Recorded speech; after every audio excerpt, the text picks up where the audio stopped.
What is next for Boots Ennis? Eddie Hearn says there's two possibilities.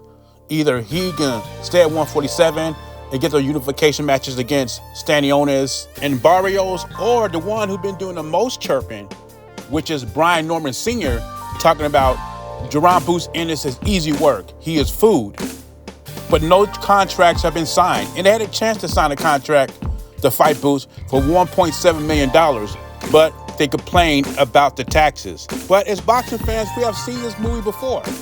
Think you're getting an easy touch? Ends up being a cherry pick going wrong, you end up losing your belt. I tell you what, back in the 90s, 80s, even the 2000s, early 2000s, fighters had more confidence than they do now. And Brian Norman Sr. and Brian Norman Jr. were so confident that they could knock out Boots. They would not worry about the $1.7 million because after they beat Boots, there will be more money coming because at that point, Brian Norman Jr., after that victory, would become a star. But let's hear from the Matchroom King, Eddie Hearn, about Jerron Boots in his future and what possibilities that he thinks is out there for Boots. I don't own the rights to this material. It's for educational purposes only. It's fair use. Here's Eddie Hearn talking about Jerron Boots Ennis' possible fights. I respect Vergil Ortiz. I love Robert Garcia. Oscar De La Hoya's a plonker. And, you know, we got to make sure, and I'll be saying to Boots, we can't afford to lose that fight.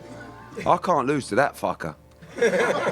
No way. We definitely Boots, ain't, if you don't win that fight, I'll never talk to you again. we ain't doing that, though. We won't do that. You know, like I said, the better the competition, the better I'm gonna be. And all Vergil do is go forward. Y'all know I love pressure fighters. Do you think we ever see Boots versus Crawford at this point? Yes. Really? In the next how many years?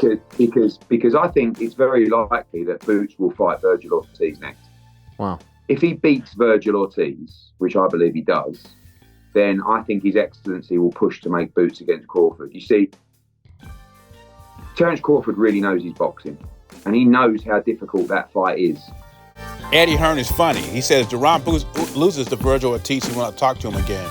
Also, did you hear what Jerron Boots Ennis said about Vergil Ortiz? All Vergil Ortiz does is come forward. That's what he said. He loves fighters like that, which he's admitted to us he has problems with movers. The Teofimo complex.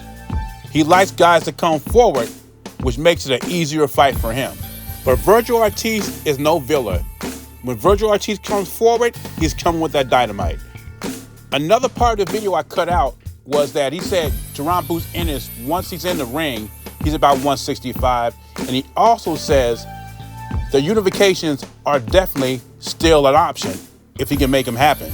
And he also says Terence Crawford is definitely still on the table. I don't think so. I don't think Terence Crawford's on the table for anybody. I'd be surprised if Terence Crawford fight again unless it's Canelo Alvarez. Speaking of the Canelo-Crawford fight, Ring IQ said he heard it from a little birdie that Turki Al-Sheikh is trying to get that fight at the catch weight of 165. Now, I don't know if it's true or not. This might be a drunk birdie, but this is what I heard. Now, if this is true, I don't know if it's true or not, but if it is true, I cannot give Crawford full credit if he beats a weight-drained Canelo Alvarez. Anyway, what would you like to see Jerron Boots Ennis do next? Continue unification at 147? Or would you like to see him move up to 154 and fight Vergil Ortiz with the possibility, in Eddie Hearn's mind, to fight Crawford next? Jay Beasy, I'm gone.